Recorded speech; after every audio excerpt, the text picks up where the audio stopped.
Devil's Deal. Through twisted trees and hobbled gnarled knots, the Son of Man in darkness walked. Eclipsed bled Luna down upon the earth.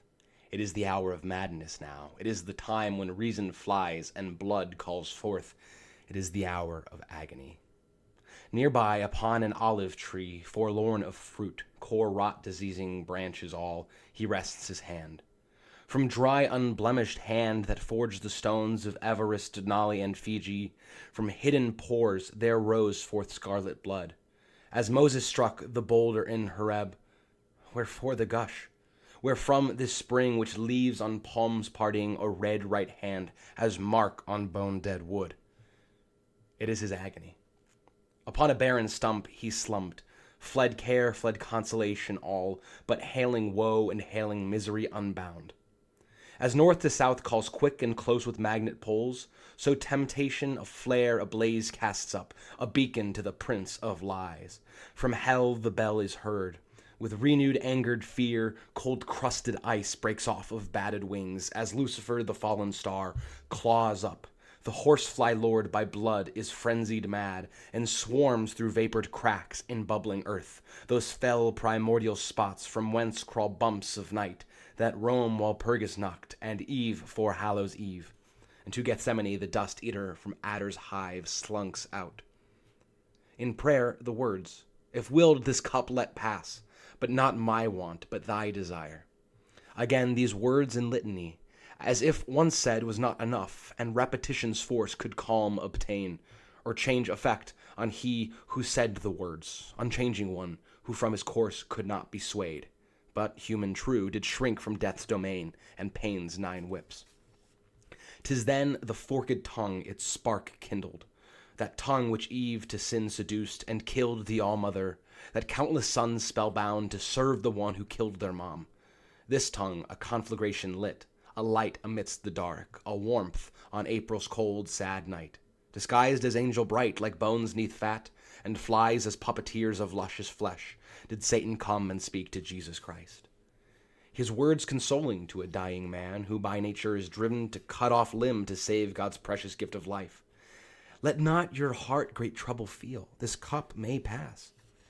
Then Christ looked up to see his old favorite, the one whom he delighted most to make in days of old, before of old could start to count in genealogies.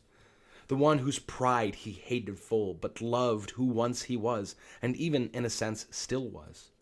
If he could but return to war's prelude and woo the enemy, so this would not e'er pass. But no, what could have been can ne'er be told. Then Satan spoke again. Your friends now sleep, betraying you before they'll leave you soon again. Just give me one, and I'll humanity entire grant you, if John is given to me.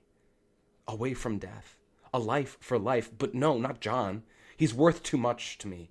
It's better far that I should die than he for whom I came. Then Simon give, that coward, traitor, fool. In arrogance he claimed he'd die with you. Let him his claim now come to pass, and by his death you live. A life for life, but mine for his? For love his sin inspires. I canst not help but rush to him who casts his weaknesses on me. It's better far that I should die than he for whom I came. Then give me Magdalene. You knowest not why mine she was before you cheated me and stole her back. If you but knew her blackest sins, you'd gladly live while she, in justice served, did die. A life for life, deserving spared by undeserved. But no, not her.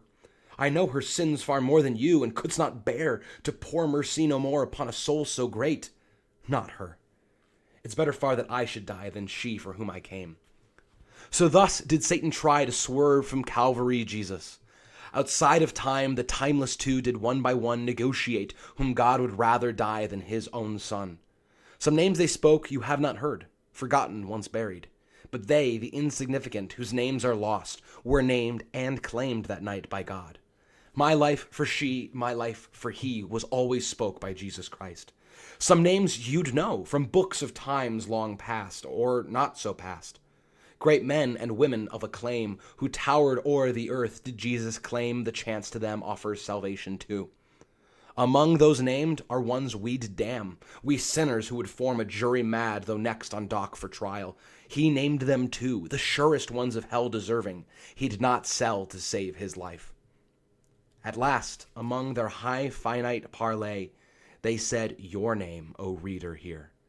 Behold, the Prince of Darkness offered you, your name upon his lips, your name collateral, a deal that from the cross would spare Jesus. Now tremble here in silence brief, the length and breadth and depth of but a breath that Christ, the judge most just, whom once again you'll face when end your days, and then at time's own end must take to speak your verdict here. Now, hark!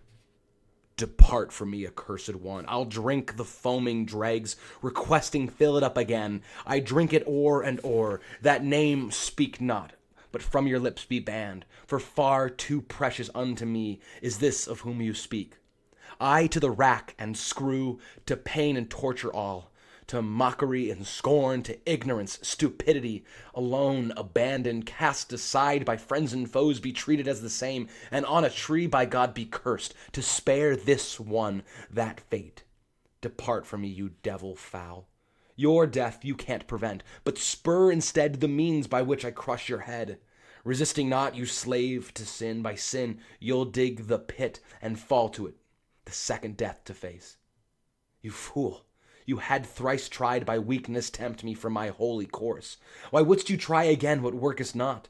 It's for these ones that I adopted weakened flesh. For love prefers its own demise, to substitute itself in suffering for those beloved. These names you tempt me with hath inversed foul designs of force, and selfish strength which thou, misunderstanding me and man, but most great love, instead hath strengthened me. For them, my lost, most precious ones, it's better I, for them, in their place instead, should die.